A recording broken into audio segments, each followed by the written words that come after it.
උතුම් ධර්මදේශනයේ ප්‍රඥා නාලිකාව තුළින් විකාශය කිරීමට ප්‍රචාරය කිරීමට ධර්මදානය සිදු කිරීම සඳහා ස්වීඩනයේ පදිංචි ලහිරු ගුණතිලක මහතා සහ ලසිතා ගුණතිලක මහත්මිය විසින් දායකත්වය දරා තිබෙනවා. උතුම් වූ ධර්මදානවලින් ජනිතවන්නා වූ මහා පුණ්‍ය ශක්තිය මීට වසර 41කට පෙර පරලොව සැපත් වූ ගාල්ලේ ඩී.ඒ. සයිමන්ද සිල්වා මුත්තනුවන්ටත් වසර 18කට පෙර පරලොව සැපත් වූ තිසා මල්ලිකා ධර්මවර්ධන මිත්තනියටත් වසර 29කට පෙර පරලොව සැපත් වූ කමල් වික්‍රමද සිල්වා ලොකු තාත්තාටත් වසර 7කට පෙර පරලොව සැපත් ඩී.ඒ. ධර්මසේන මුත්තනුවන්ටත් මීට වසර 30කට පෙර පරලොව සැපත් ගල්කිස්සේ W.A.R. විජේසේන මුත්තනුවන්ටත් සහ වසර 35කට පෙර පරලොව සැපත් P.B.P. විජේසේන මිත්තනියටද මේ පින් අනුමෝදන් වී සසර දුක් කෙලවර වේවා. සුජීවත්ව සිටින සියලුම ඥාති හිතමිත්‍රාදීන්ට නිදුක් නිරෝගී සුවය සුවපත් භාවය ලැබී චිරජීවනයේ සැලසේවා.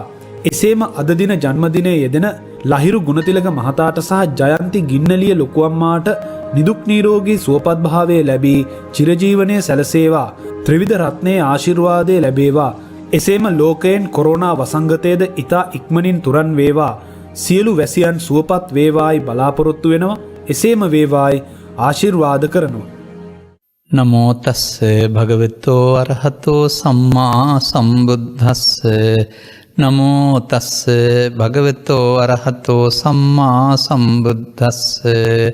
නමෝ තස්ස භගවතෝ අරහතෝ සම්මා සම්බුද්දස්ස.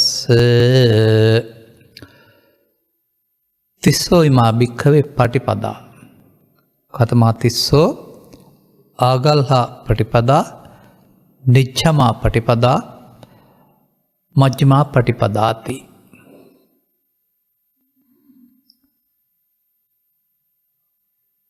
ප්‍රඥා රූපහානි නාලිකාවේ විචිත්‍ර වූ ධර්මදේශනාවන් ශ්‍රවණය කරමින් ධර්ම මාර්ගයේ තෝරා ගැනීම සඳහා අවධානය යොමු කොට සිටින්නා වූ සදහබර පින්නතුනි,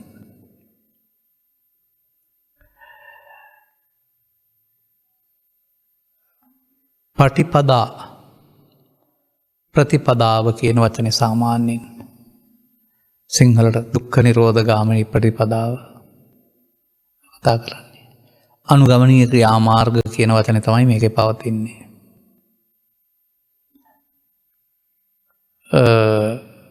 අංගුත්තර නිකායේ තික නිපාතය තුළ මේ පටිපදා සම්බන්ධ සූත්‍ර 6-7ක් පමණ තිබෙනවා.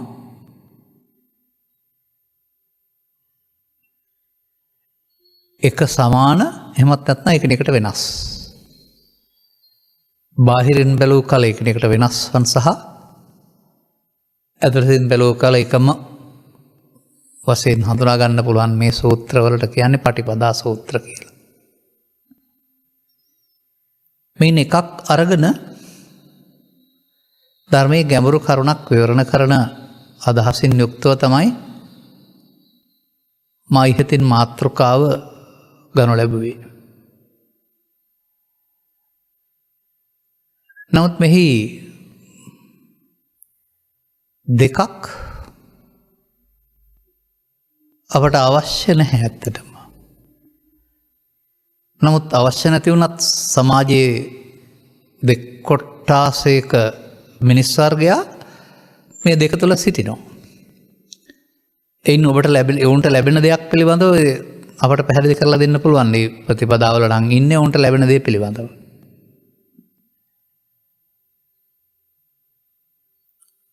එයන භික්ෂුන් වහන්සේලා අමතන තථාගත බුදු පියාණන් වහන්සේ තිස්සෝ ඉමා භික්ඛවේ පටිපදා කියලා දේශනා කරනවා. මහණනි, මෙන්න මේ සමාජය තුළ ප්‍රතිපදා 3ක් තියෙනවායි කියලා.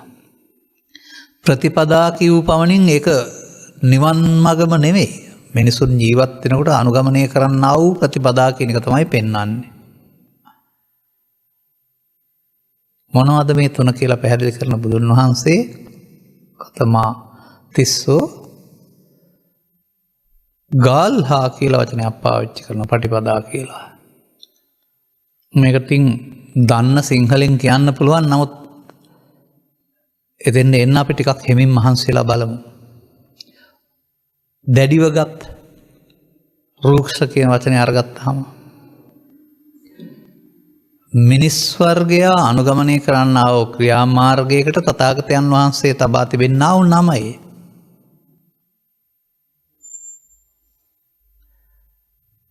ගෙවල් වල සිටිමින්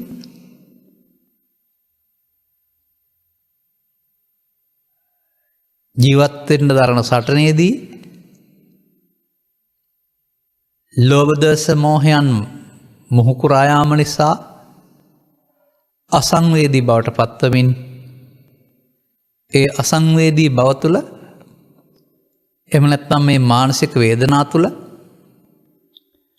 සැප ගවේෂණය කරන්නා වූ ප්‍රතිපදාව කියනවා ගාල්හා නැත්නම් රූක්ෂ එහෙමත් නැත්නම් තව වචනකින් කියනවා නම් කාමසුකල්ලිකාන යෝගය කියලා. අනුയോഗ කියන්නේ නැවත නැවත යෙදීම කියන එකනේ.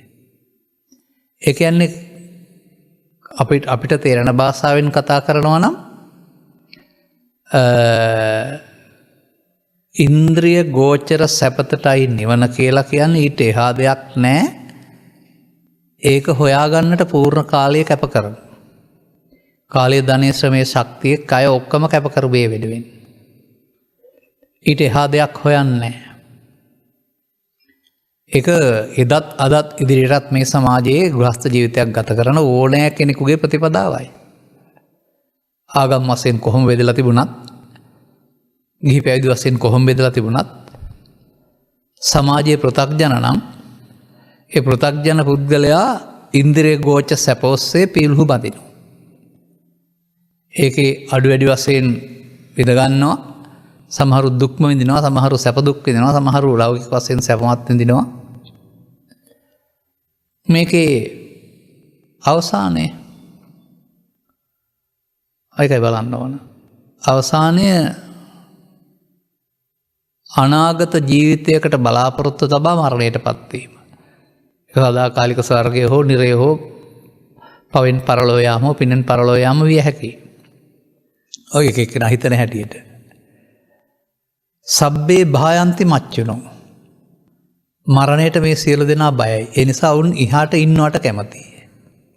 අන්නේ ඉන්නහාට කැමති වෙන්න හේතුව මේ ප්‍රතිපදාවේ දැඩිවගෙන රූක්ෂ ප්‍රතිපදාවක් අනුගමනය කර ඒ තුළ සැප හොයීමේ බලාපොරොත්තුව.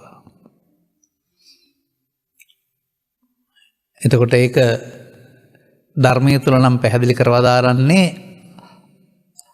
ලෝකෝත්තර සැනසීමක් කරා පිය නගන්නේ නම් අත්හල යුතු අන්තයක් හෙවත් කාමසුකල්ලිකාන යෝගය කියලා. මේ වචන කීවට මේව අච්චර තේරෙන්නේ නැහැ. තව ටිකක් සරල කරලා දෙන්නම් මම. මොකද්ද මේ? මිනිසෙකුට ඉපදුනහම මැරෙනකන් ජීවත් වෙන්න ඕන. ඒ වගේ මිනිස්සු සතුටින් ජීවත් වෙන්න කැමතියි. ඒ නිසා මේ බාහිර ලෝකේ තියෙන හැම දෙයක්ම ඔහුගේ සැප සඳහා යොදා ගන්නවා.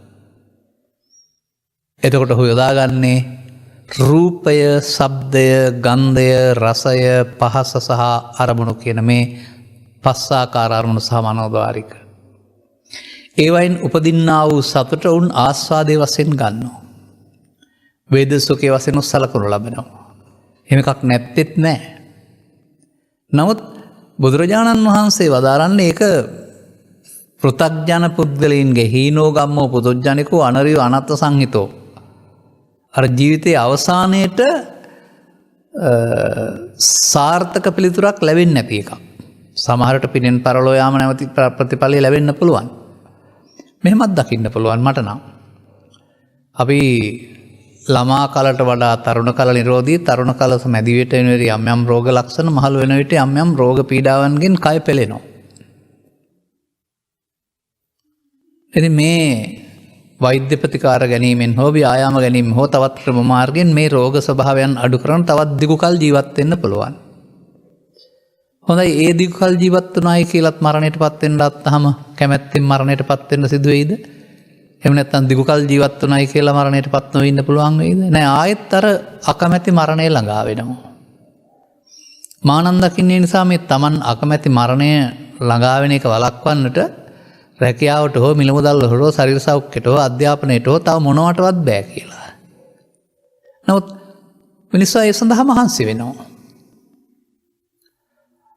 අන්න එහෙම විදිහට ලබාගත් ජීවිතයේ ඉන්ද්‍රිය ගෝචර සැපත පරම ශාන්තිය වශයෙන් හිතන. ඊට හා සැපතක් ඕන් කියා හිතන්නේ නැහැ කියන්නේ නැහැ.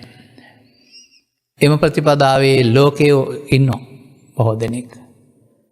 ඒ නිසා ඔවුන්ගේ ඒ ප්‍රතිපදාව ආගල් හා හෙවත් රූක්ෂ ප්‍රතිපදාව හෙවත් ඉන්ද්‍රයන් පිනවීමේ සැපතට එහා සැපතක් නොසොයන ප්‍රතිපදාව වශයෙන් නම් කරලා තිබෙනවා.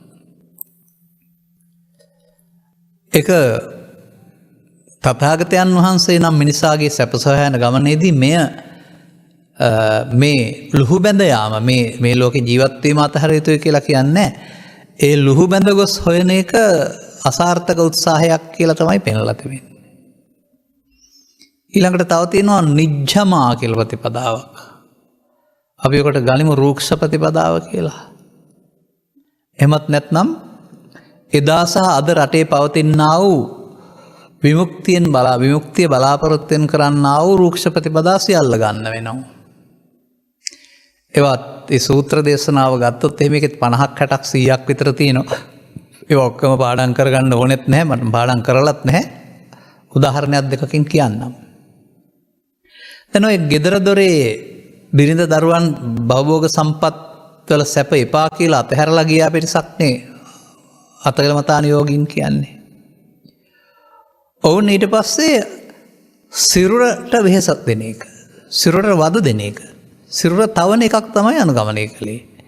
අත්තකිලමතානු කියන වචනෙන් පෙන්වන්නේ තමා ක්ලාන්ත බවට පත් කරමින් නැවත නැවත යෙදෙන කියන අර්ථය. තමා දුර්වල කරගන්න.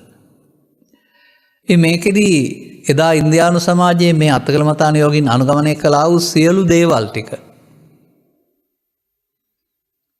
පිණුසිඟා යන්නේ නැති එක, පිණුසිඟාගොත් එක ගෙදරට යන එක, ගැබ්බර කාන්තාවක් දුන්නොත් ගන්න නැති එක, කකා ඉඳලා දුන්නොත් ගන්න නැති එක, නිවුඩු හැරුණාම වෙන මොකුත් ගන්න නැති එක, මස් මාංශ පිළිගන්නේ නැති එක, වැටෙන ආහාර වළඳන එක, ඔය විදිහට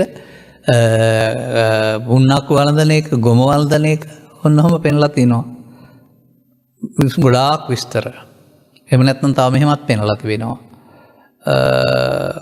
ගලක් උඩට ගිහින් අවුව හිර එළිය වැටෙනවා අය පැත්තෙන්. හතර පැත්තෙන් ගිනිගොඩ හතරක් ගහ ගන්නවා. එතකොට උඩිනුත් අවුව ගලත් රත් වෙලා යටිනුත් හතර පැත්තෙන් ගින්දර පංචතාපය. මේ ඔක්කොම කරලා තිබෙන්නේ විමුක්තියක් හොයාන. අන්න ඒකයි. මේවා කරපුවම විමුක්තියක් ලැබෙනවා කියලා වෙන්න විදිහේ රූක්ෂ ප්‍රතිපදා අනුගමනය කරපු එකක් ඉන්දියානු සමාජයේ තිබුණ ආකාර ටික තමයි මේ නිජ්ජමා ප්‍රතිපදාව තුළ විග්‍රහ කරලා තිබෙන්නේ. අද නම් අපේ රටේ මේවා හොයාගන්න නැහැ. නමුත් අපේ රටේ තියෙනවා මේවට ආසන්න වශයෙන් තියෙන ප්‍රතිපදාව. දැන් බුදුරජාණන් වහන්සේ ගිහි පැවිදි ස්ත්‍රී පුරුෂ හැමෝටම ධර්මයේ තේරුම් ගැනීම තුළ අනුගමනය කරන්න ඕන මධ්‍යම ප්‍රතිපදාවක් දේශනා කළේ. ඒක එක ආකාරයක් මම අද පැහැදිලි කරනවා ඔබට ඉදිරියේදී. ඒක නැතුව මේ කියන විමුක්තිය ලබා ගන්නට වර්තමාන සමාජයත් උත්සාහ කරනවා. ධර්මයේ නැතුව වනාන්තරගත වීමෙන්, ධර්මයේ නැතුව පිණිසුඟා යාමෙන්, ධර්මයේ නැතුව රූක්ෂ සිවුරු පෙරවීමෙන්, ධර්මයේ නැතුව භාවනා කිරීමෙන්, ආහාර ගැනීම අඩු කර ශරීරය නිකන් ක්ලාන්ත ගතියට පත් කිරීමෙන් මේ විවිධය මේ සමාජෙ මට හම් වෙලා තිබෙනවා. සැබවින්ම අපි දන්න දෙයක් තමයි මේ පුෂ්ටිමත් අංගෝපාංගයන් තිබෙනකොට හැඟීම් නැත්නම් ඒ අදහස් උත්පාදනය වැඩි කියන එක. ඒ නිසා ශරීරය දුර්වල කිරීම තුළ ඔහේ ඉන්න පුළුවන්කමක් තිබෙනවා. නමුත් ඒකෙන් කියන්නේ ඒ කෙලෙස් නැසිලා කියන එක නෙවෙයි. උදාහරණයක් වශයෙන් මෙහෙම ගන්න මට මතක මම දකින කාරණයක් තියෙනවා. දැන් රස තෘෂ්ණාව රසට බැඳෙන එක වළක්වන්නට මොකද කරන්නේ? ආහාර ටික ඔක්කොම එකට කලවම් කරගෙන වතුර වක් කරලා වළඳනවා. රහණය දැන් ආහාරය හම්බ වෙනවයි කියලා. දැන් රසයේ අනාත්මය බලන්නේ රස නොදැනී යන්න ක්‍රමයක් යොදාගෙන ආහාර වළඳනවා. ඒ වර්තමාන සමාජයේ යම් යම් අය තුළ පැවතුනා වූ මේ රූක්ෂ ප්‍රතිපදා ස්වභාවයන්. මම නම් දකින්නේ මෙන්න මෙහෙම දෙයක්. සද්ධර්මයේ සරණින් නිවෙන්න ඕන එක සද්ධර්මයේ නැතුව බුදුරජාණන් වහන්සේ පිණ්ඩපාත වැඩ නිසා ලෝකයා පිණ්ඩපාතයට සලකනවා කියලා පිණ්ඩපාත ගියා හරි. බුදුරජාණන් වහන්සේ රුක්සමූලිකත්වය අගය කළ නිසා රුක්ස්මොල්ල ඉන්නවා කියලා හරි. ඔය බුදුරජාණන් වහන්සේ අගය කළ නිසා කියන අර්ථයෙන් මේ දේවල් කරාට ඒකේ පවතින්නේ කෛරාටික ප්‍රතිපදාවක් නැත්නම් ඇත්ත ප්‍රතිපදාව නෙවෙයි. එහෙම වෙනම සූත්‍ර ටිකකත් ඕක පෙන්වලා තිබෙනවා. ඒකේ හැම තත්ත්වෙන් උන්වහන්සේ පෙන්වලා තිබෙන්නේ අල්පේච්ඡ බව නිසා පිටිසුගවල් වෙනවා ඒක ගැලපෙනවායි. එහෙම නැත්නම් අර තෙලස් දූතාංග ආරක්ෂා කරන්නට ක්ලේශයන් ප්‍රහීනීසන්තා එහෙනම් අන්න එහෙම නැතුව අර සද්භාවයෙන් යුක්ත නැති ප්‍රතිපදා සමාජය අනුගමනය කරනවා. සාමාන්‍යයෙන් බුදුදහම උගන්වනු ලබන්නේ මුහුණදී හේතු අයින් කිරීම. දුකට පත්වෙන හේතුවක් තිබෙනවා නම් හේතුව අයින් කිරීමෙන් දුක නෑ කියන ප්‍රතිපදාවක් තමයි බුදු සමය පෙන්වන්නේ.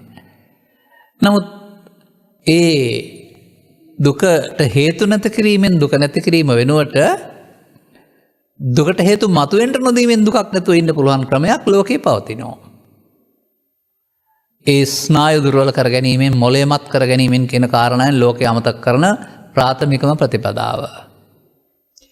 දෙවන ප්‍රතිපදාව තමයි තමන් සාදාගත් අරමුණක් හෙවත් ඉබිකට්ටක් තුළට ඉන්නවා වගේ අරමුණක් තුළට එකඟ වෙලා ඒ අරමුණ තුළ ඉන්න එක අනිත් අරමුණ වලට එන්න නොදී.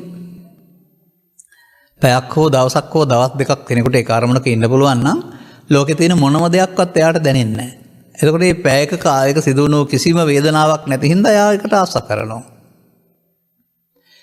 මේක වත්මන් සමාජයේ බොහෝ දෙනාට වැළඳී තිබෙන රෝගයක් මම දකින්නේ. වන්දනා කරන්න ගියාම හරි ආනාපාන සතිය වඩන්න ගියාම භාවනා කරන්න ගියාම හරි මොනවා හරි කරන්න ගියාම මේගොල්ලන් හමු වෙනවා මේ සිතට අරමුණු වෙන්නේ නැති තැන තියෙන ආවුසොය. ඔවුන් එකට පෙම් බඳිනවා. ඔවුන් ඊට පස්සේ එතන ඉන්න උත්සාහ කරනවා අනිත් සියලු අරමුණු එන්න නොදී වෙනත් අරමුණක් දැඩිව අරගෙන. ඇතැම්ම සමහරට මේ සමාධිය වෙන්නේ නැති සෝවාන් කියලා කියන්නේ. නමුත් මොනම ධර්මයක්වත් දැනගන්න ඕන නැහැ. බලෙන් ඔබට ඔබේ අරමුණු ඈත් කරන්න අරමුණක් වෙන ඕනෑම අරමුණක් යොදා ගන්න. පඨවි හරි ආපෝ හරි තේජෝ වායු හනියෝ නීල හරි පීත හරි විම්බෙම හරි අකුලිම හරි ගනිමි හරි තබමි හරි එහෙම නැත්නම් තව ඕන එකක් මුකා කෝලා හරි පැන්ට හරි තව නමක් තියලා.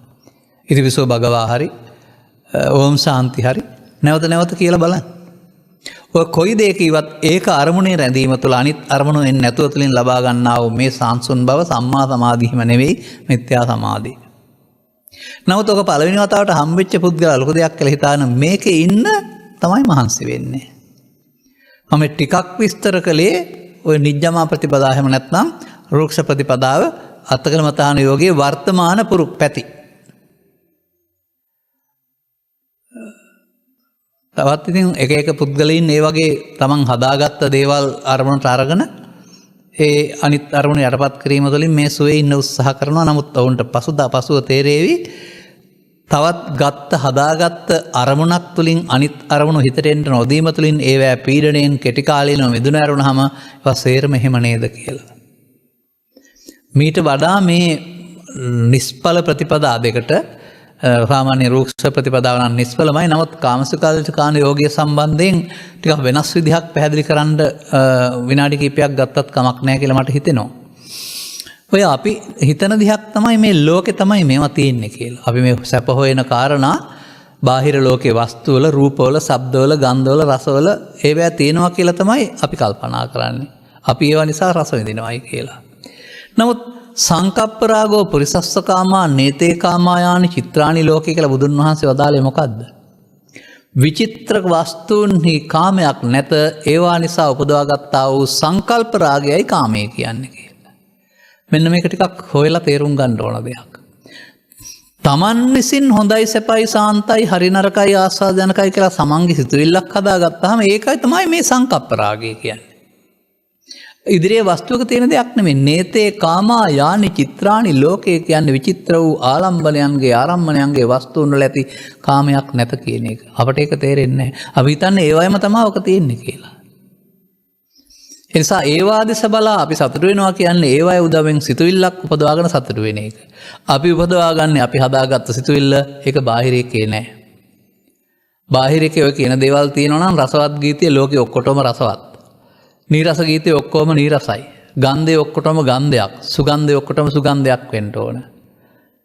නමුත් ගන්ධයට සුගන්ධය කියන අය, සුගන්ධයට ගන්ධය කියන අය, නීරසයි කියන රසයත් කියන අය, මිතුරාට හතුරා කියන අය, හතුරා මිතුරා කරගන්න අය, ඒ බාහිර ලෝකෙද තියෙන්නේ. මෙන්න මෙහෙම මේ බාහිර ලෝකෙ උදව්වෙන් සිත බෙදා ගැනීම තුළ තමයි අපට මේ අර ලාභාලාභ සැප දුක් නින්දා ප්‍රශංසා කියන කාරණා නිසා හද ගැස්ම උපදින්නේ. ඒවට අදාළ එක එක අඩු වැඩි කම්පනයන් හටගන්නේ. ඒ කම්පනයන් ලෝකයන් විසින් ලබා දෙන දෙයක් වශයෙන් අපි සලකනු ලබනවා. නමුත් අපි හදාගත්ත නිසා කම්පනය නොහැරුණාම ලෝකයේ කවදත් නිහඬයි. මිනිසුන් හිටියත් නැතත් ලෝකයේ ওই ධර්මතාවයන් සිදු වේවි. ඒවා ගන්න මිනිස්සු තමයි ඊට අදාළව තමන් යම් යම් ආකාරයක හදාගත්ත වේදනාවක් මත විඳින්නේ. ඒ නිසා මේ ලෝකේ බුදුන් වහන්සේ වදාළ දුක කියන එක ලෝකේ තියෙන එකක් නෙවෙයි, තමන් සිතේ හදාගෙන විඳවන දෙයක්. මේ පිළිබඳව තවත් ඉදිරි ධර්ම දේශනාවක් කරනකොට මීට වඩා කරුණු පැහැදිලි කරන කල්පනාවකින් මම ඉන්නවා. අද මීට වඩා මේක ගන්නෙ නැහැ මම. නමුත් දැන් ඊට එහා පැත්තට යන්න ඕන. මජ්ක්‍ධිමා පටිපදා. මේ අය හොඳටම දන්නවා මජ්ක්‍ධිමා පටිපදා කියන වචනය. හොඳයි, මජ්ක්‍ධිම පටිපදා මොකක්ද? ආර්ය අෂ්ටාංගික මාර්ගය කියලා කියයි. නමුත් මේ පටිපදා සූත්‍ර 7 තියෙනවා මජ්ක්‍ධිමා පටිපදා 7ක්. ඒ කියන්නේ ඔබ හතම දැනගන්න ඕන කියන එක දෙකෙන් කියන්නේ. නෑ, එකක් අනුගමනය කිරීමෙන් ඉතිරි 7 සම්පූර්ණ වෙනවා කියන මේ රහස එලි කරන්නයි මම මේ සූත්‍රය ගත්තේ. ඔය සූත්‍ර 7ෙම ආගාල්හා පටිපදා කාමසුකල්ලිකාන යෝගයේ වශයෙන්ොත්, නෙජ්ජමා පටිපදා අත්තකලමතාන යෝගයේ වශයෙන්ොත් ප්‍රතිපදා දෙක අත්හලිත අන්ත දෙක වශයෙන් පෙන්ලා ඉතුරු එක මජ්ක්‍ධිමා පටිපදාව මොකද්ද? 7ක්. පළවෙනි එකේ සතර සතිපට්ඨානය, දෙවෙනි එකේ සතර සම්‍යක්, තුන්වෙනි එකේ සතර ඉර්ධිපාද, හතරවෙනි එකේ පංච ඉන්ද්‍රිය, පස්වෙනි එකේ පංච බල, හයවෙනි එකේ සත්බොජ්ජංග, අටවෙනි එකේ ආර්ය අෂ්ටාංගික මාර්ගය. ඒ කියන්නේ මේ ඕන එකකින් මජ්ක්‍ධිම ප්‍රතිපදාව සම්පූර්ණ වෙනවා කියලා පෙන්නලා තිබෙන්නේ. එහෙම ඔබ කල්පනා කළාද? මම නම් කල්පනා කරන්නේ ධර්මපාලතුමාගේ ඉඳලම සත්‍යපෝධිපාසික ධර්මවාද කියලා එතුමන් ඇහුවයි කියලා. ඒ කියන්නේ 37ම දැනගෙන ඉන්න ඕන කියන අදහස තමයි ලෝකයේ ඉන්නේ. නමුත් මේ එකක් තේරුම් අරන් අනුගමනය කළොත් ඒක තුලින් සියල්ල සිද්ධ වෙනවා කියන කාරණාව කියන්නයි මම මේක ගන්නෙ. ඔය ත්‍රිපිටකයේම තිබෙනවා අංගුත්තර නිකාය තුළ ආනන්ද කියලා සූත්‍රයක්. ආනන්දයන්ට බුදුන් වහන්සේ වදාරනවා ආනන්දය එකක් අනුගමනය කිරීමෙන් 4ක් අනුගමනය කිරීමෙන් 7ක් අනුගමනය කිරීමෙන් 2ක් සාක්ෂාත් වන න්‍යාය දේශනා කරමි. එතකොට 4 සහ 7 වඩන්න 1යි ඕන. ඒ එක තුල 4 සහ 7 සමග 2කුත් හම්බ වෙනවා. එනම් මේ බුදු සමය තුල වර්තමාන ස්කන්ධ පංච තුල කවුරු හරි 1යි කරන්න ඕන හරියට. ඒ එක තුල 4 සතිපට්ඨානය වෙන්න පුළුවනි. 7 සප්තපොච්චංගය වෙන්න පුළුවනි. 2 විද්‍යාසා විමුක්තිය. එනිසා මේ 7ෙන්ම මේ කාරණා පැහැදිලි කළ හැකි මම එක කරුණක් විතරක් ගන්නවා. මේ ගත්ත සූත්‍රයේ කතමාච බික්ඛවේ මජ්ක්‍ධිමා පටිපදා. දැන් මේ මධ්‍යම ප්‍රතිපදාව වශයෙන් බුදුරජාණන් වහන්සේ පෙන්ලා තියෙන්නේ කොමක්ද? මම ගන්නවා සතර සම්‍යක් ප්‍රදන් වීරිය කියන කාරණාව. එතකොට අනුප්පන්නානං අකුසලානං ධම්මානං අනුප්පාදාය චන්දං ජනේති වායමති විරියං ආරභති චිත්තං පග්ගණ්ණාති පදහති. උප්පන්නං අකුසලානං ධම්මානං පහනාය චන්දං ජනේති වායමති විරියං ආරභති චිත්තං පග්ගණ්ණාති පදහති. පාලියෙන් තියෙන එක මම මේ කිව්වේ. අනුප්පන්නං කුසලානං උප්පාදාය චන්දං ජනේති වායමති විරියං ආරභති චිත්තං පග්ගණ්ණාති පදහති. උප්පන්නං කුසලං බම්මානම් ත්‍රිතියාය වියෝ භාවය වේපුල්ලාය පාරිපූර්යාය භාවනාය පාරිපූර්යාය චන්දං ජනේති වායමති විරියං ආරභති චිත්තං පග්ගණ්ණාති පදහති. මේ බණ කියලා ඉවරයි නෙමේ, මේ පාලිය තියෙන එක කිව්වේ. ඉතින් ඕක ඔය සිංහලෙන් ලියලා තියෙන පොතේ තියෙන කාරණේ කියවගත්තට එහෙම තේරෙන්නේ නැහැ. ඒ නිසායි මම මෙතන ගැඹුරට මේක විග්‍රහ කරන්න හදන්නේ. මොකද්ද මේකෙන් පෙන්වන්නේ? උපන් අකුසල් දුරු කිරීම සඳහා කැමැත්තක් හටගන්න ඕන, උත්සාහ කරන්න ඕන, වීරිය කරන්න ඕන, ඒ සඳහා සිත යොදන්න ඕන. උපන් අකුසල් දුරු කිරීම සඳහාත් නූපන් කුසල් නූපදා ඉඳීම සඳහාත් කැමැත්තක් හටගන්න ඕන. දැන් ඉතින් මෙතන මේ කුසල් අකුසල් කියන්නේ පව්පින් කියලා හිතාගෙන එහෙම යන්න එපා. එහෙමනේ අපි හිතන් ඉන්නේ. නෑ. මේ කුසල කියන පදය දක්ෂතා කියන අර්ථයෙන් යෙදෙනවා. ඔය කුසලතා කියලා ළමයින්ට හසුරු කුසලතා, රචනා කුසලතා කියන්නේ දක්ෂතා කියන අර්ථයෙන් අරන් තියෙන්නේ. නමුත් දස අකුසලයේ ගැන විග්‍රහ කරන බුදුරජාණන් වහන්සේ දස අකුසලයේ මුල් ලෝභ දේශ මොහ වශයෙන්ුත් අකුසලයෙන් වෙන්වීම කුසලයේ වශයෙන්ුත් පෙන්නනවා. එතකොට කුසලය කියන්නේ ලෝභ දේශ මොහලින් වෙන්වීමම නේද? එන උපන් අකුසල් දුරු කරන්නත් නූපන් අකුසල් නූපදවන්නටත් මජ්ක්‍ධිමා ප්‍රතිපදාවේ අයටයි පුළුවන්, අනිත් අයට බෑ. ඒ වගේම නූපන් කුසලයේ උපදවා ගන්නත් උපන් කුසලයේ වැඩි දියුණු කර ගන්නත් පුළුවන් මජ්ක්‍ධිමා ප්‍රතිපදාවේ යන අයට. එහෙනම් මම මේ කුසල කියන පදයට පව්පින් දෙකට එහාගේ අර්ථයක් ගන්නවා. ඔබ ජීවත් වෙන්න ගිහින් ලෝකෙත් එක්කලා අරමුණු ගැනීමේදී ඔබේ චිත්තාභ්‍යන්තරයට කිසියම් ශේෂයක් ඉතුරු වෙනව නේද? ලෝභ දේශ මොහ මූල වශයෙන්. ඔබට තේරෙනවද ළමා කාලයට වඩා තරුණ කාලේ වැඩි බව, තරුණ කාලයට වඩා මැදි වියට යන විට මේක මැදි වියට මහලු කාලයට වෙන මේක ටික ටික බලවත් වෙනවා වගේ චිත්තාභ්‍යන්තරයේ නොසන්සුන් ස්වභාවය, රළු ස්වභාවය, කර්කස ස්වභාවය, අසංවේදී ස්වභාවය. ඒ ඔබ මේ තත්ත්වයටපත් වෙන්නේ ඔබ ළඟ මේවා උපන් නිසා.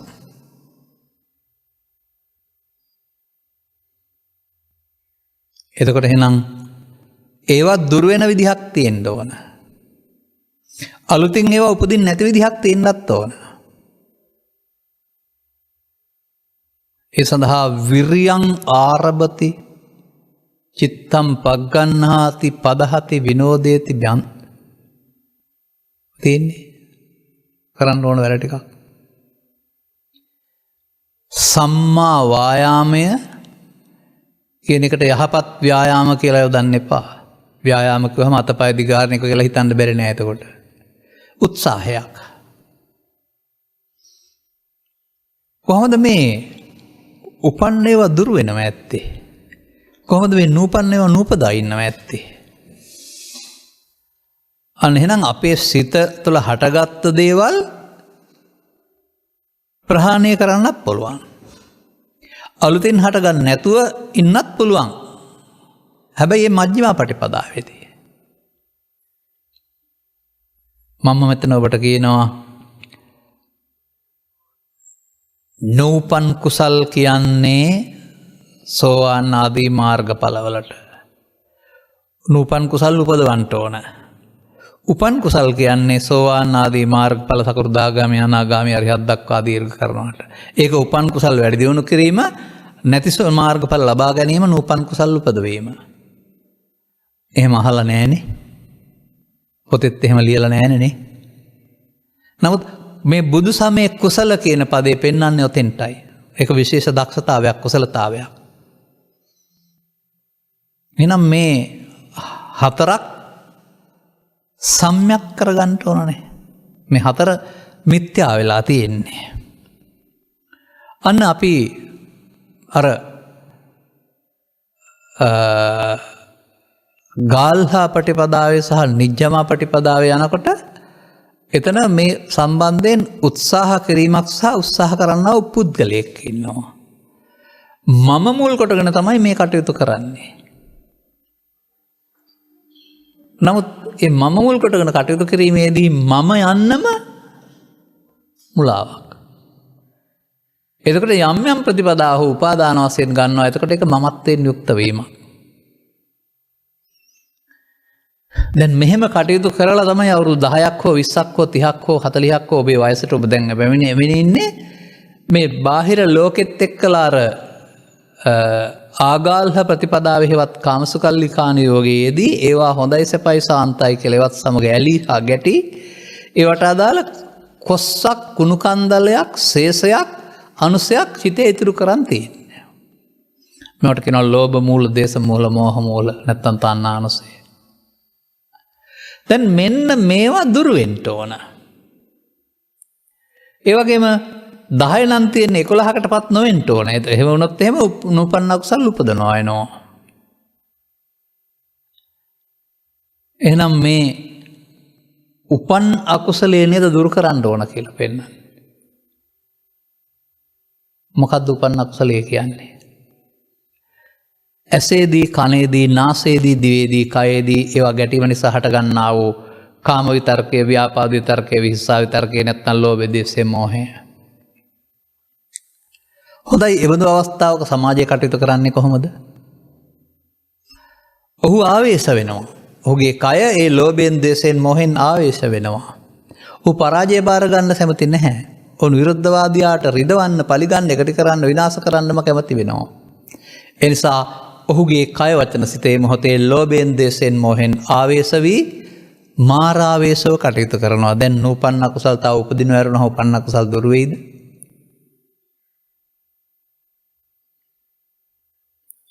නමුත් ප්‍රතිපදාවේ පෙන්ලා තිබෙන්නේ දුරු කිරීම සඳහා ගන්නා වෑයම. දුරු වෙනකොට නම් 100 නම් 99ක් වෙන්න ඕන. උෂ්ණත්වය සාමාන්‍යයෙන් අඩු වෙනවා නම් 199ට නැත්තම් 50 49ට බහින්න ඕන. 50 51 වෙනවා නම් ඒක අඩුවීමක් වෙන්නේ නැහනේ.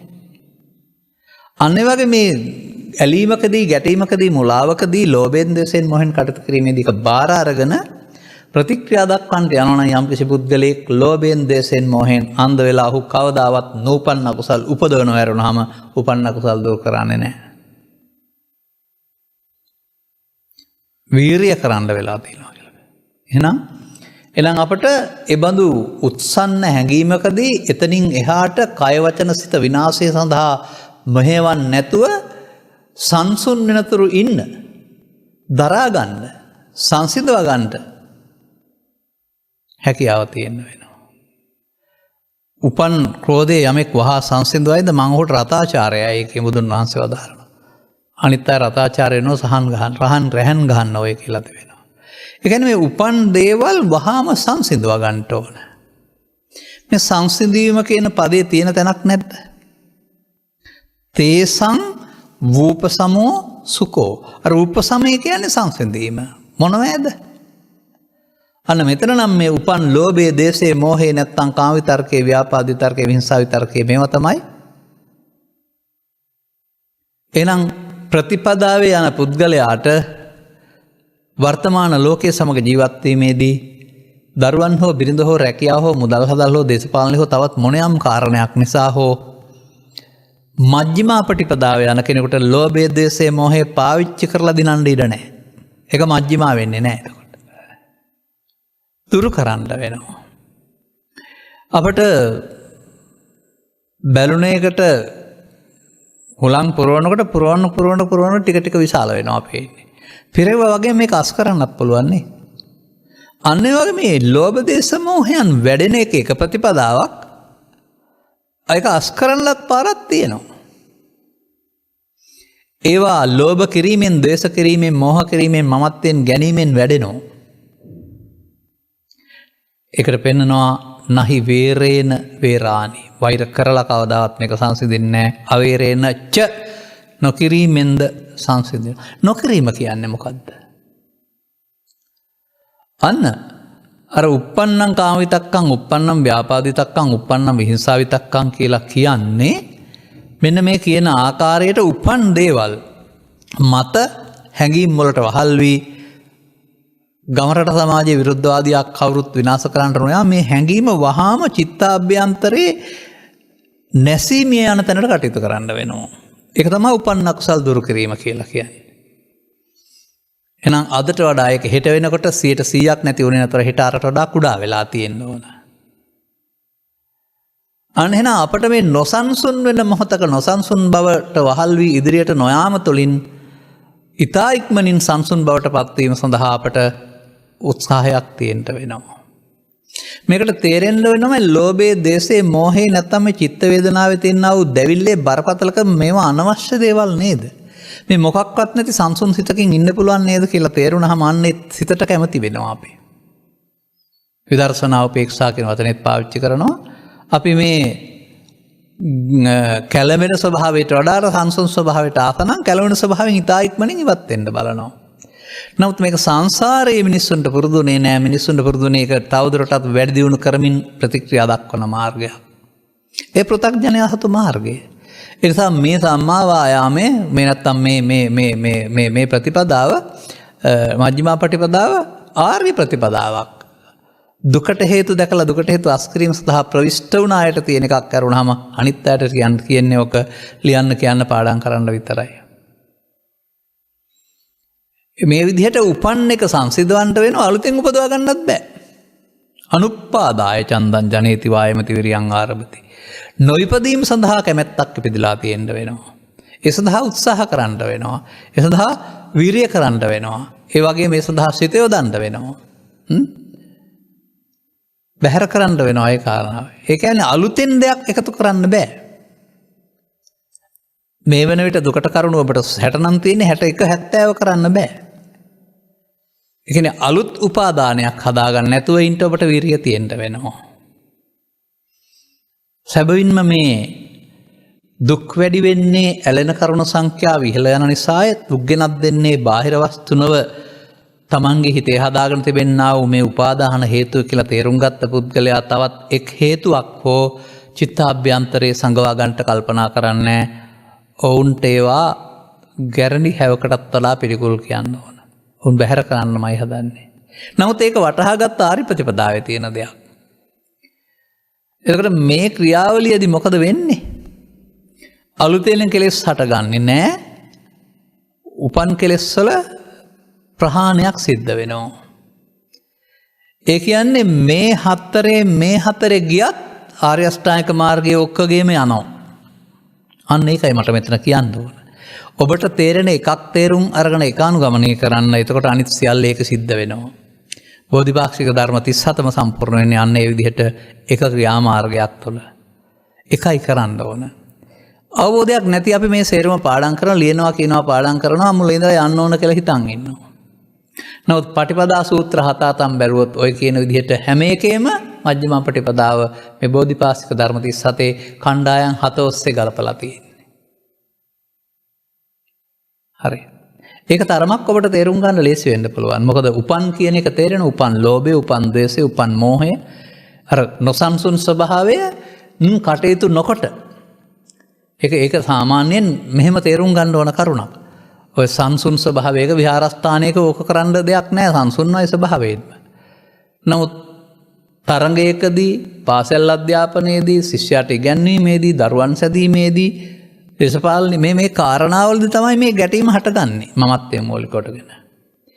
ඒ වායේදීම දුරදිග නොයා අවසන් කරන්නට අවශ්‍ය ඕනෑකමක් මේ මජ්ක්‍ධිමා ප්‍රතිපදා තියෙන අයට ඕනකමක් තියෙනවා. අනිත් පුද්ගලයා පරාජය කරන්නට උට රිදවන්නට නෙමෙයි. ඔවුනුත් අපත් දෙගොල්ලම දිනන්න පුළුවන් විදිහට මේ ප්‍රශ්නය සංසිඳවන්න. එතකොට එහෙනම් අපිට වෙනම වැඩක් කියලා නැහැ. වෙනම කැලේට ගිහින් කරන්න කියලා වැඩක් නැහැ.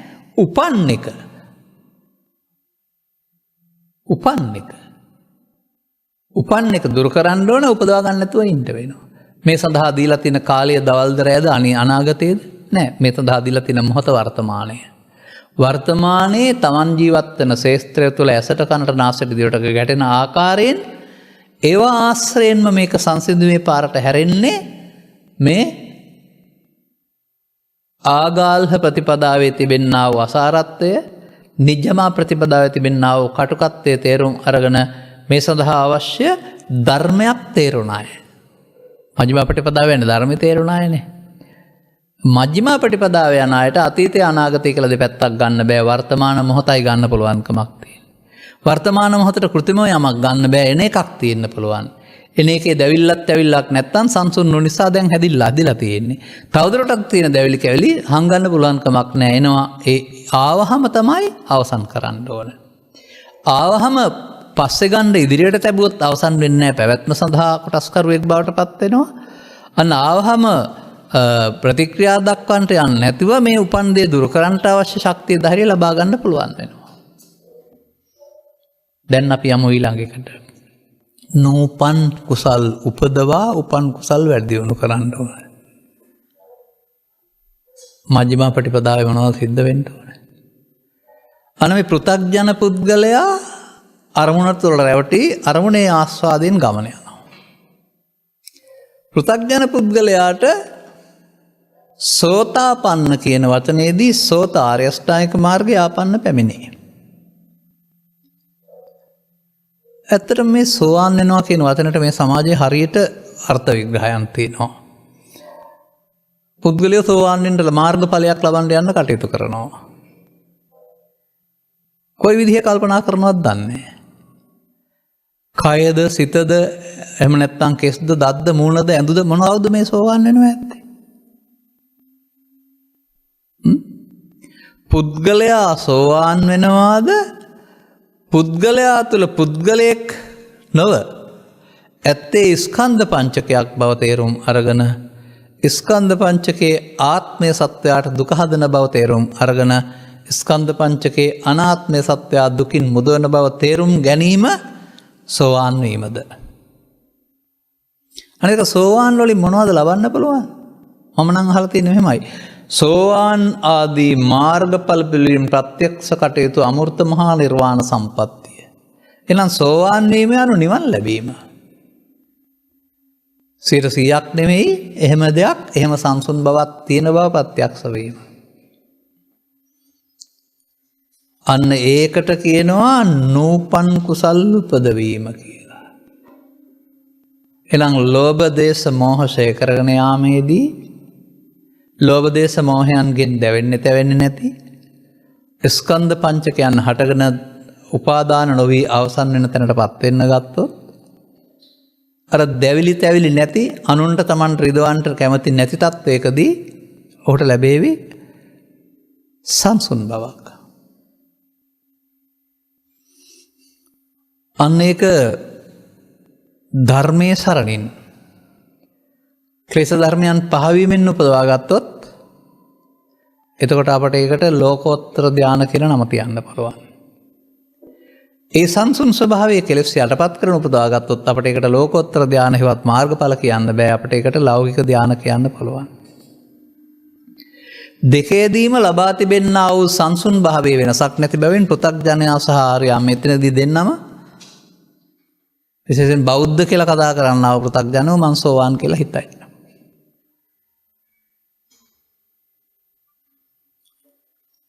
එනිසා මේ පදයට මේ කුසල් කියන පදයට පින් කියන අර්ථය ගන්න නැතුව මාර්ගඵල කියන අර්ථය ගන්න.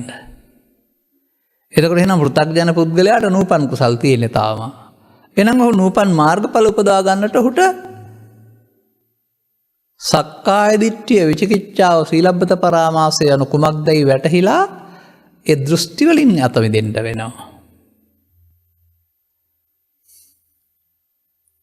නමුත් සක්කාය කියන එකට සත්කාය කියලා හතක් ගන්න එකයි සක්කාය කියන එකට මේකයි කියලා ගන්න එකයි මේ විවිධ විසම්මාති මතාන්තර තියෙන ලෝකේ අපි කොහොමද මේක තේරුම් ගන්නේ? බුදුරජාණන් වහන්සේ නම් කෙලින්ම උපදාන සූත්‍රයේ පංච උපාදානස්කන්ධයට සක්කාය කියන්නේ කියලා තියෙනවා. ධම්මදින්නාව ප්‍රකාශ කරනවා උපාදානස්කන්ධ හටගන්න හේතු වෙන පහට සක්කාය කියනවායි කියලා. ලස්සන වචනයක් ඒක. උපාදානස්කන්ධ පහ උපදින්න හේතු වෙන කාරණා පහ. කාරණා පහ පළම රූප වේදනා සංඥා සංකාර. පස්සේ ඊයක උපාදාන වෙන්නේ. ඒකත් අර්ථවත් බැලුවම රූප වේදනා සංඥා සංකාර පහ සක්කාය උපාදාන වුණාම දිට්ඨි. ඉතින් ඒකෙන් කියවෙන්නේ මව කුසින් බිහි වුණ තැනලා මැරෙන කල්ම මේක කෙනෙක් ඉන්නවා කියන එකද? අරමුණෙන් අරමුණට නේද සක්කාය දිට්ඨියට බැඳෙන්නේ. ඇහෙන් කනෙන් නාසයෙන් දිවෙන් කයෙන් ලෝභයෙන් දේශයෙන් මෝහයෙන් ඊර්ෂ්‍යාවෙන් ක්‍රෝධයෙන් වෛරයෙන් හේතු ඉතුරු වෙන එකට තමයි සක්කාය දිට්ඨියට බැඳෙනවා සතරට බැඳෙනවා කියන්නේ. අර අනාගත පැවැත්මකට හේතු ඉතුරු වීමට තමයි සංයෝජන වෙනවායි කියලා කියන්නේ. එහෙනම් අර අපහැරෙන්න ඕන නේද? අල්ලාගෙන වැඩෙන පාර වෙනකොට අපහැරගෙන යන පාරට සපත් වෙන්න ඕන නේද? මේ කරුණු තේරුම් ගන්නකොට එතකොට තමන් සම්බන්ධයෙන් කිසියම් බලාපොරොත්තු නම් තමන් කියන්නේ කය නෙමෙයි එතකොට. තමන් මෙන්න බලාපොරොත්තුවමයි.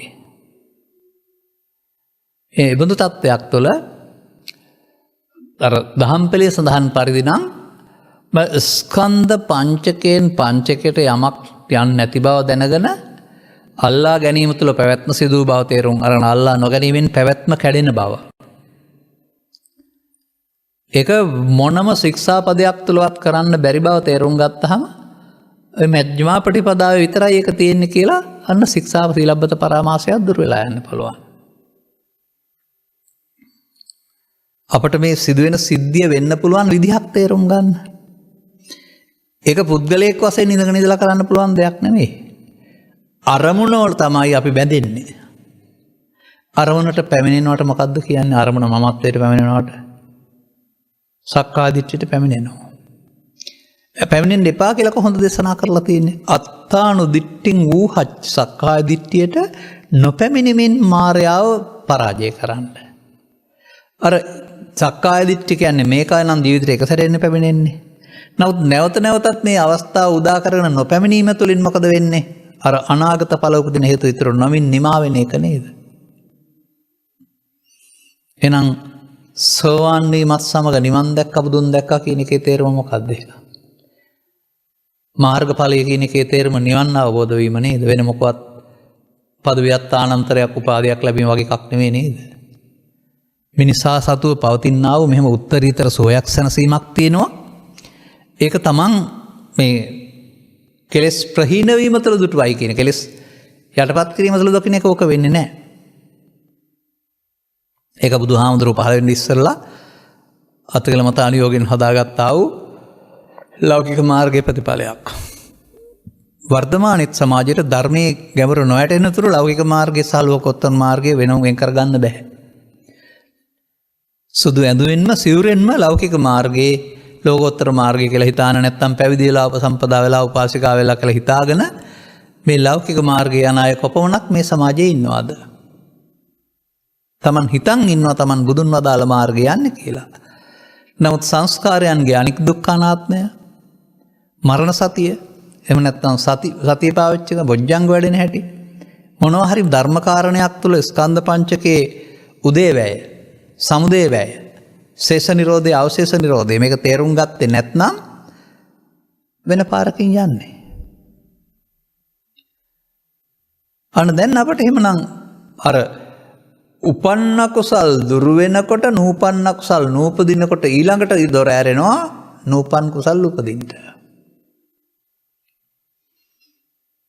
එතනත් ඉවර නැහැ. සක්කාය දිට්ඨි විචිකිච්ඡා සීලබ්බත පරාමාස කඩාගත් පුද්ගලයා අරමුණෙන් අරමුණට කාමරාගයේ ව්‍යාපාදේ එන්න ඇරලා අනාගත ඵලයක් උපදින්න හේතු නොතරමින් අවසන් කරනවාට කියනවා නාදිවාසේති පජහති විනෝදේති බ්‍යන්ති කරෝති යන භවං ගමේති. එතකොට එහෙමනම් ක්ලේශ ධර්මයන්ගේ ස්වභාවය තුනී වීගෙන යනවා කාමරාග ව්‍යාපාද. එතකොට එහෙනම් ඊට පස්සේ සෝවාන් මාර්ගයෙන් පස්සේ ඵලයෙන් පස්සේ සකෘදාගාමි ඊළඟ නූපන් කුසලයේ උපදින හැටි.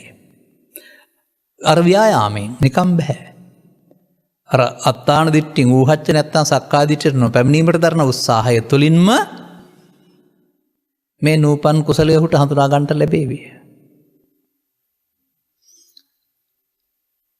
ඒ සඳහා තිබෙන වචන ටිකකුත් තියෙනවානේ. අසම්මෝසාය ත්‍රිතියෝ බියෝ භාවාය වේපුල්ලාය පාරිපූර්යාය භාවනාය අර ඒක විනාශ නොවීම පිණිස ඒක ස්ථිර භාවයේ පිණිස ඒ විපුලත්වයේ සඳහා බහුලත්වයේ සඳහා චන්දං ජනේති කැමැත්තක් හට ගන්න ඕන වායමති උත්සාහ කරන්න ඕන විරියං ආරභති වීරිය කරන්න ඕන සිතේ වෙන යොදන්න ඕන අර බලන්න මේ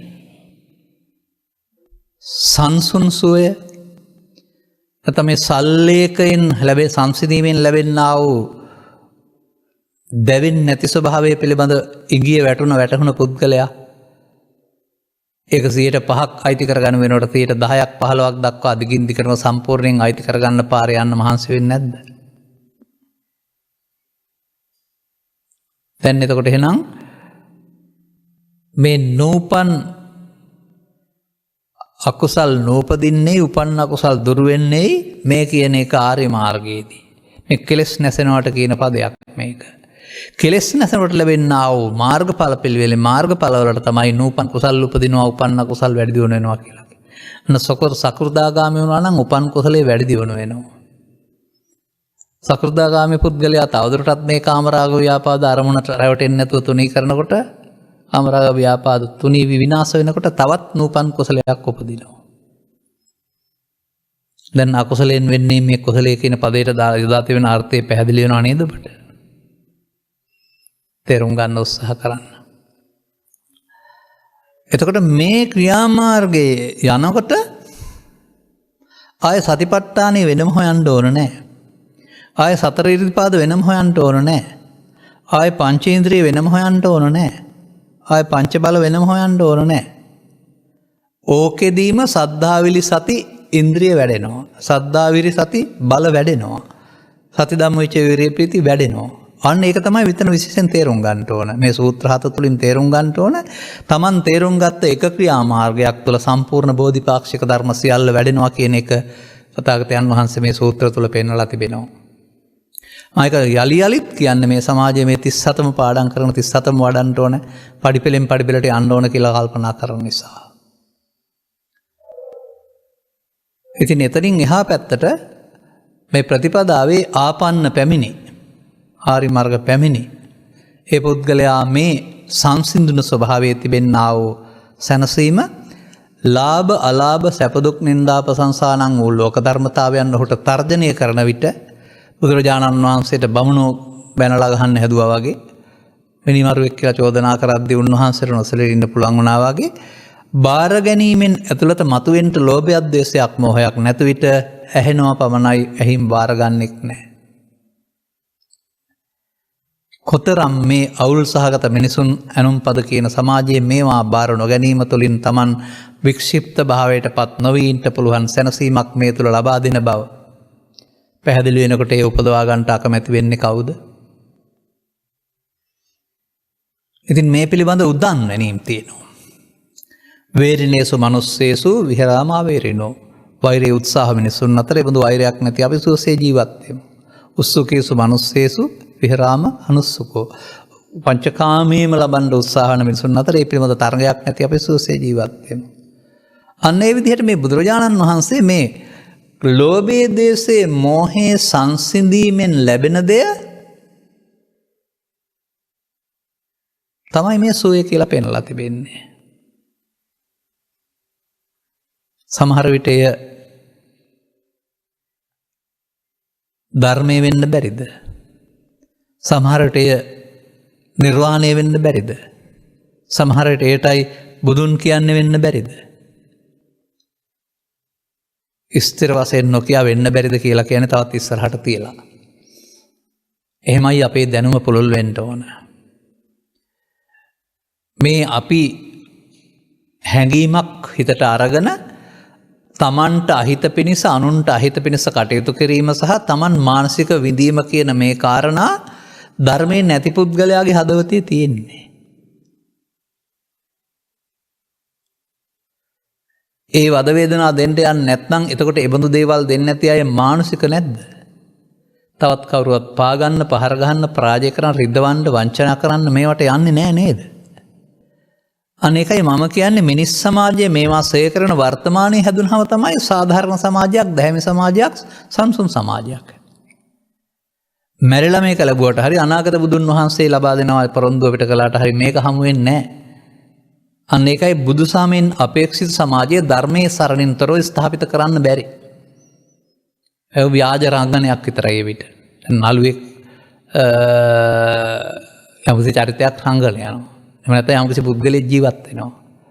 ඔහු මිය ගියන් පස්සේ ඔහුගේ චරිතයට කෙනෙක් පණ දෙනවා. එතකොට ඒක ව්‍යාජ රංගනයක් නෙවෙයිනේ. ඒ වගේ මේ සැබෑ මනුස්ස ස්වභාවයක් ඉස්මතු වෙනවා. මේ ලෝභක්කේ දේශක්කේ මොහක්කේ නම් මේ ෂය ප්‍රතිපදාව තුළ. ඒක හොඳට ගැලපෙනවා අපි කතා කළා වූ අකුසලයෙන් වෙන්වීමේ කුසලයේ කියන අර්ථයට. එහෙනම් තවත් එහාට කාමරාග ව්‍යාපාද තුනීවීමේදී විනාශ වීමේදී තවදුරටත් මේ නිවෙන ස්වභාවය පිළිබඳ ප්‍රත්‍යක්ෂ භාවය මේ මාර්ගයේ ලැබෙන ඵලයේ වශයෙන් නිවන ලැබෙන්නේ වෙන මොකක්වත් ඵල ලැබෙන්නේ නැහැ. මෙතනින් එහාට සමාජය ගමන් කරලා තියෙන පාරේ යන්න මහන්සි වෙන්න එපා. ඉතර සංයෝජන පහ කැලේට ගිහින් උපදවාගෙන ආපහු කඩන්න හිතන්නේ නැතුව කාමරාග සීල සූත්‍රයේ සඳහන් පරිදි ගත්තාම පංච උපාදානස්කන්ධය අනිදුක්ඛානාත්මේ තේරුම් ගැනීම සෝවාන් වීම නම් තවදුරටත් උපාදානස්කන්ධය දුක්ඛන බලවල සකෘදාගාමි අනාගාමි රහත් වෙන්නෙම පංච උපාදානස්කන්ධය අනිදුක්ඛානාත්මේ බැලීමෙන් නම් කේමක භික්ෂූන් වහන්සේ පැහැදිලි කරලා දාලේ කාමරාග ව්‍යාපාද වෙනසෙන් පස්සේ රහත් බවට පත්වීම සඳහා පවතින්නේ අනාගාමි සහ රහත් අතර මම ලෝභ නැති ද්වේෂ නැති මෝහය විතරක් බව පෙන්වලා තිබෙනවා නම් ඒ මෝහයට විතරයි කැඩෙන්න ඕනේ නම් ඒකත් අයින් වෙනකොට තමයි ඊතුරු කුසලයක් හම්බ වෙන්නේ. එහෙනම් මේ කුසලස්ස උපසම්පදා කුසල සම්පූර්ණ වීම කියන එකෙන් පෙන්වන්නේ මට පෙන්නේ බුද්ධත්වයේ රහත් බවට පත්වීම තුළ තමයි සම්පූර්ණ කුසලය හම්බ වෙලා තිබෙන්නේ. ඒතකල්ම ව්‍යායාමය කරන්න තියෙනවා. අන්න එතකොට එතනින් එහා පැත්තට සියල් ආපහු ඔහුට තේරෙනවා. khina jati උසිතං බ්‍රහ්මචර්යං කතං කරණීයං නාපරං ඉත්තත් ආයති අබ්බඤ්ඤාසි කියලා. කල යුතු සියල්ල අවසාන වෙනවායි කියන එක. එහෙනම් අපට කල යුත්තක් බුදු සමයේ පවරලා තිබෙනවා. අර පෘථග්ජන පුද්ගලයා බණහලා ගෙදර ගියාට මෙහෙම කල යුත්තක් තියෙනවා කියලා කල්පනා කරන්නේ. ඔහු තම තමන්ගේ වැඩවල යෙදෙනවා. ලෝභ දේශ මොහ පෝෂත් කරමින්. එනිසා මේ ලෝභක්කය දේශක්කය මොහක්කය ප්‍රතිපදාවේ කෙනෙක් ජීවත් වෙන ගමන් හැසිරෙනකොට කියනවා පටිසෝතගාමී කියලා. පටිසෝතගාමී පුද්ගලයාට මේ මාස ෂේ වෙනකොට තිබෙනා වූ සංසුන් සෝය ධානා කුසල වල සංසුන් බව නෙමෙයි. ඒක නැති වෙනවා විනාශ වෙයි යනවා. ඒක යටපත් වෙලා තියෙන දෙයක්. මේක සංසිඳීමෙන් ලැබෙන සෝය නිසා ඒකට සල්ලේක කියලා කියනවා. ඒ නිසා ඒකට කියනවා ඒවා සංසිඳීමෙන් ලැබෙන සෝකේ හේවත් සල්ලේක විහරණය කියලා. එසා බුදු සමය තුළ දිට්ඨ ධම්ම විහරණය සහ දිට්ඨ සුඛ විහරණය සහ ශාන්ත විහරණය අන් අය සතු අන්‍ය ආගමිකයන් සතු සමාධියක් වශයෙන් පෙන්වන්නේ. විශේෂයෙන් අත්කලමතාන යෝගීන් සතු. බුදුරජාණන් වහන්සේ මේ ලෝභ දේශ මොහ සංසිඳවා ගැනීම වාසය කරන එක සල්ලේක විහරාමි කියලා පෙන්වලා තිබෙනවා. ඉතින් අපිට සල්ලේක ප්‍රතිපදාවක් ධර්මය තුළ පෙන්වන්නේ. එහෙනම් මේ හටගත්ත දේවල් අනාගත ඵලයක් ඉතුරු නොවෙන්න අවසන් වෙන්නට අපට උත්සාහයක් තියෙන්න වෙනවා. ඒක තමයි සතිමත් වීම. ඒක තමයි වීරිය. ඒක තමයි අප්‍රමාද. ඒක තමයි අනිත්‍ය බැලීම. ඕනේ වචනකින් ගන්න. පටිසෝතගාමිත්වය කියන්නේ ඒකනේ වැඩෙන පැත්ත වෙනුවට සෙවෙන පැත්තට යන එක. එහෙනම් අපට මේ පටිපදා සූත්‍රයේ ආගල්ල ප්‍රතිපදාව ගෙදර තියෙන தත්ත්වයේ තේරුම් ගන්න නිජ්ජමා ප්‍රතිපදාව ඉදා තිබුණ එකක් කරනවා අදත් යම් යම් මට්ටමේ තිබෙනවා ධර්මයේ තේරුම් ගත්තේ නැතුවම ඒකත් ඒකෙන් හම්බ වෙන්නේ නැහැ කියලා තේරුම් ගන්න. ධර්මයේ තේරුම් ගත්ත පුද්ගලයාට ස්ත්‍රී පුරුෂ ගිහි පැවදි ભેදෙන්තරෝ මේ කියන සත්‍තිස් බෝධිපාක්ෂික ධර්ම වලින් එක අංගයක් තෝරාගෙන මජ්ක්‍ධිම ප්‍රතිපදාවේ යන්න පුළුවන්. එකක් වැඩිමින් සියල්ල වැඩෙනකොට ඔහුට මේ නිස්කලංක ස්වභාවයේ සංසිඳන ස්වභාවයේ තිබෙනා වූ උත්තරීතර සැනසීමේ අවේදිත සෝය කියන එකේ තේරුම විඳීමක් නැහැ කියන එක නෙමෙයි. ඒ විඳීම බාර ගන්නෙක් නැහැ කියන එක. අනිත්‍ය ලෝභයේදි දේශයේදි මොහයේදි මට වුණා කියලා බාර ගන්නවානේ. අනේ බාර ගැනීමක් නැති එක තමයි මෙතන අවේදිත කියලා කියන්නේ. අවේදිත සෝයක් ඇත. එබැවින් මේ කරුණ තේරුම් අර ගැනීම තුළින් තවදුරටත් ධර්ම ශ්‍රවණයකට ඉහාත්ම වශයෙන් මේ ජීවිතයේදීම තේරුම් ගත යුතු සාක්ෂාත් කරගත්තු ආબોධ කරගත්තු අනුගමනීය ප්‍රතිපදාවක් බුදු සමය තුළ විස්තර වෙන බව තේරුම් අරගෙන ඒ අනුගමනීය ප්‍රතිපදාවට පත් වෙන්නට ඔබට ශක්තිය ධෛර්ය ලැබේවායි කියන සුභාශිංසනයේ ප්‍රාර්ථනා කරමින් මම අද ධර්ම දේශනාවත් මෙතකින් අවසන් කරනු ලබනවා. මෙම ධර්මානුශාසනාව ප්‍රඥා නාලිකාව තුළ විකාශය කිරීම සඳහා දායකත්වය දරා ඇත්තේ ස්වීඩනයේ වෙසෙන ලහිරු ගුණතිලක මහතා සහ ලසිකා ගුණතිලක මහත්මිය විසින්.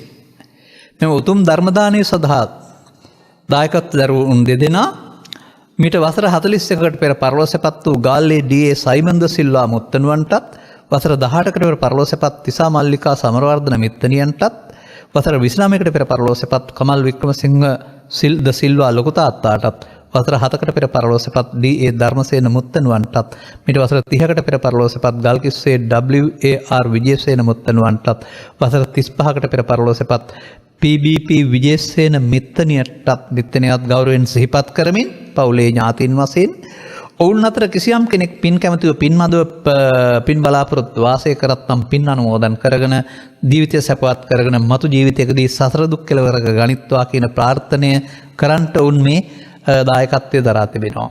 සුජීවත්ව සිටින්නා වූ සියලුම ඥාතිහිත මිත්‍රාදීන්ට නිදුක් නිරෝගී සුව සහ ස්ථිර ජීවනයේ ප්‍රාර්ථනා කරන අතර අද දින ජන්මදිනය සමරන්නා වූ ලහිරු ගුණසේකර මහත්මයාට සුබ උපන් දිනයක් සමග නිදුක් නිරෝගී සුව සහ චිර ජීවනයේ අපි ප්‍රාර්ථනා කරනවා. ජයන්ති ගින්නලි ලොකු අම්මාට නිදුක් නිරෝගී සුව ලැබේවා. ත්‍රිවිධරත්නයේ ආශිර්වාදය ලැබේවායි කියලා ප්‍රාර්ථනා කරනවා. යහපත් ප්‍රාර්ථනාවක් වශයෙන් ලෝකයේ කොරෝනා වසංගතයට ඉතා ඉක්මනින් තුරන් වී මිනිස්සුන්ට සුවසේ ජීවත් වෙන්න ලැබේවායි කියන අදහසකුත් තිබෙනවා. අදහසට අදාළ කාරණා වල යෙදීම තුළින් ප්‍රාර්ථනාව සඵල කරගන්න පුළුවන්. එබැවින් මෙම ධර්මදේශනාව සඳහා අනුග්‍රහක දායකත්වයේ දරා ධර්මදේශනා කරවා ගැනීමෙන් ලෝට ධර්ම දානය දීමෙන් ජනිත කරගත්තා වූ සකල විදානිසංස ධර්මයන් ඉතින් සඳහන් කර නාමලේඛනයේ සඳහන් ඥාතින්ට උපහාර පිණිස වේවා. පින් කැමති කෙනෙක් නැත්නම් පින් අනුමෝදන් කරන ජීවිතය සුවපත් කරගනිත්වා. මතු ජීවිතවලදී මිනිසත් බවලා තිලක්ෂණය ලැබෙන දහම් කර්ම ගැඹුරු තේරුම් ගන්න ලැබීම තුළින් අනුගමනීය ප්‍රතිපදාවකද යදී ඔවුන්ට සකල දුක්ඛයන් ගේනිමා වන්නා උතුම් නිර්වාණ සුවයට ලං වෙන්නට හේතු වේවායි ප්‍රාර්ථනා කරන්න. අනුග්‍රහක බෞතුන් වශයෙන් ඔවුන්ටත් නිදුක් නිරෝගී සුව චිරජීවනයේ ලැබේවා. සුජීවත්ව වාසය කරනා වූ සියලු ඥාතීන්ටත් චිරජීවනයේ ලැබේවා. ඒ වගේම ලහිරු ගුණතිලක මහත්මයාට සුබ උපන් දිනයක් සමග දීර්ඝායු සම්පත් ලැබේවා. ධර්ම අවබෝධය ලැබී මෙලොව ජීවිතේ වාසනාවන්ත වී පාප මිත්‍රාදී සේවනයන්ගෙන් වෙන් වී කල්යාණ මිත්‍ර සේවනය ලබා ත්‍රිලක්ෂණයන් වැනි දහම් කරුණු වල ගැඹුරු අවබෝධයෙන් ඔබටත් සකල දුක්ඛයන් ගේනිමා වන්නා උතුම් නිර්වාණ සුවයෙන් සැනසෙන්නට හේතු වාසනා වේවායි සාදු කියලා ප්‍රාර්ථනා කරගන්න. සබ්බීතියෝ විවජ්ජන්තු සබ්බ රෝගෝ විනස්සතු මාතේ බවත් අන්තරායෝ සුඛී දීඝායුකෝ භව හැම දිනාටම තෙරුවන් සරණයි. දේශක්ඛයෝ නිබ්බානං